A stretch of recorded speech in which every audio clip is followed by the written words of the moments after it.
자, 이번에는 오른쪽에 있는 헤어스타일을 만들어 보도록 하겠습니다. 물론 방금 만든 헤어스타일 같은 경우에 굉장히 자연스럽고 또 물리적으로 옳은 형태의 머리지만 사실 게임 캐릭터라는 것은 캐릭터성이 필요하기 때문에 이렇게 물리적인 형태의 머리만 만들 수는 없습니다. 어떨 때는 조금 비정상적이고 물리적으로 불가능한 형태의 머리를 만들어야 되는데요. 그래서 일반적으로는 보통 커브나 가이드라는 시스템을 써서 복잡한 머리를 만들곤 합니다. 물론 마야의 엑스젠에서도 커브와 가이드를 지원해서 아주 복잡한 머리를 만들 수 있는데요. 이번에는 그렇게 복잡한 방법 대신 인터랙티브 그룹이라는 방식을 이용해서 머리를 만들어 보도록 하겠습니다. 마야로 넘어가도록 하겠습니다. 기존에 사용하던 파일에 작업을 계속 연결해서 해나가도록 하겠습니다.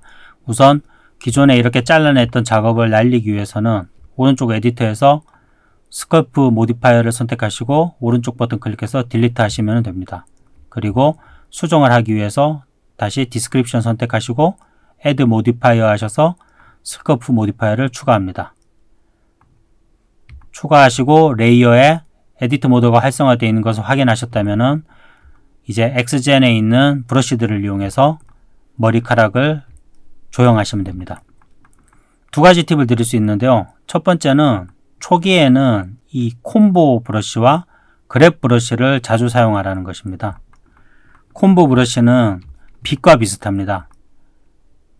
끄트머리를 자꾸 당기면은 끄트머리만 오는 게 아니라 연결된 머리 전체가 따라오면서 부드럽게 결을 이루게 됩니다. 그랩 브러쉬는 비슷한 듯 하면서도 다른 부분이 영향력이 있는 부분의 머리만 이렇게 움직여주게 됩니다. 이 두 가지를 이용해서 초기 모양을 잘 잡아 놓으시면 작업이 훨씬 편할 것입니다. 팁을 이야기 드리겠습니다. 두 번째 팁은 여러분들이 보통 미장원에 가서 미용을 하실 때 어떤 식으로 하시나요? 대부분의 경우 머리 윗부분을 핀으로 고정하고 아랫부분부터 다듬는 과정을 반복하죠. 헤어를 작업할 때도 그런 방식을 이용하면 훨씬 편합니다. 여기서는 프리즈 브러쉬를 사용하겠습니다. 프리즈 브러쉬를 이용해서 작업하고자 하는 하단 부분을 프리즈를 걸어준 다음에 툴 세팅에 가셔서 인버트 누르시면은 하단 부분만 빼고 나머지 부분이 프리즈 걸립니다. 이 상태에서 콤보 브러쉬를 이용해서 헤어를 원하는 흐름대로 쭉 당겨줍니다. 쭉 당겨준 다음에 너무 이렇게 피부에 딱 밀착되어 있기 때문에 그랩 브러쉬를 이용해서 살짝 볼륨을 주도록 하겠습니다.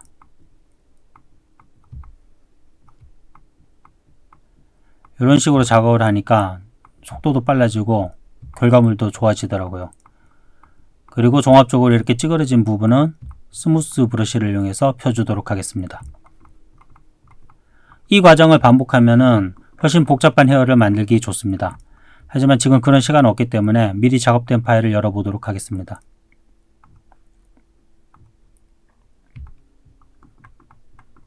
저도 이번 라이브를 준비하면서 엑스젠을 처음 사용해 봤는데요.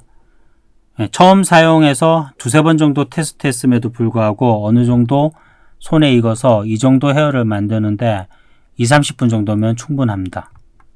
물론 결과물 퀄리티가 그렇게 높진 않지만 그래도 만약에 커브나 플랜을 이용해서 만든다 그러면 20-30분 안에 이런 형태의 헤어를 만들기 쉽지가 않죠. 어느 정도 작업이 된 파일을 익스포트 하겠습니다. 마찬가지로 엑스젠 디스크립션을 선택하시고 제너레이트, 캐시, 익스포트 캐시 누르신 다음에 옵션에 주의하시면서 알렌빅 파일로 익스포트 하겠습니다. 저는 이름을 헤어 언더바 워크라고 하겠습니다. 익스포트가 되었으면은 다시 언리얼 엔진으로 넘어가겠습니다. 언리얼 엔진으로 넘어가서 임포트 누르시고 방금 익스포트한 헤어 언더바 워크 알렌빅 파일을 열어줍니다.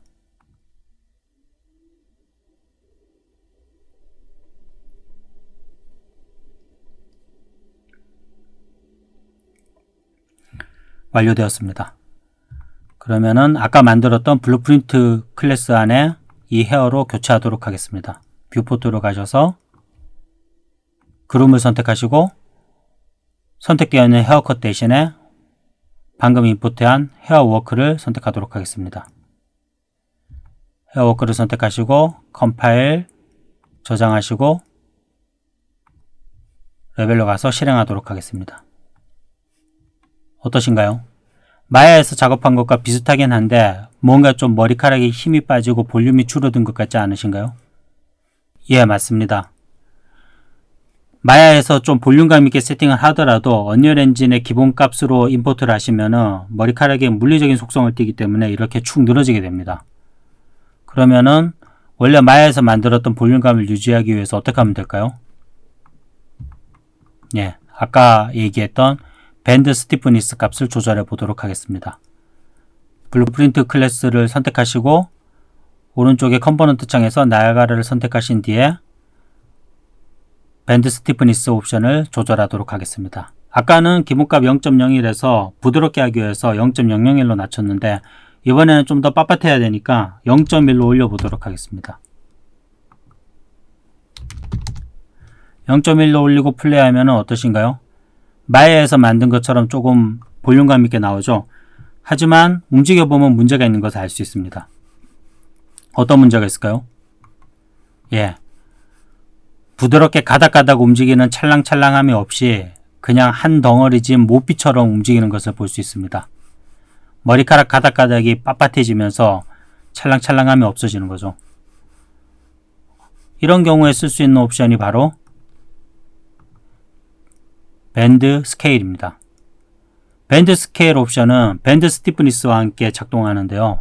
밴드 스티프니스가 헤어 전체의 강성을 나타낸다면 밴드 스케일 값은 헤어의 끝단 부분의 강성을 조절합니다. 이 밴드 스케일 값이 떨어지면은 뿌리 부분은 그대로 유지되면서 머리카락 끝부분이 부드러워지는 거죠. 반대로 밴드 스케일 값이 올라가면은 뿌리 끝부분은 단단한데 머리카락 끝부분도 같이 단단해지는 거고요. 여기서는 머리카락 끝부분이 좀 더 부드러워야 하니까 밴드 스케일을 0.1로 기본값에서 0.01로 낮추겠습니다. 낮추고 플레이해 보시면은 머리의 뿌리 부분은 마찬가지로 어느 정도 볼륨이 유지되는 걸 볼 수 있는데요.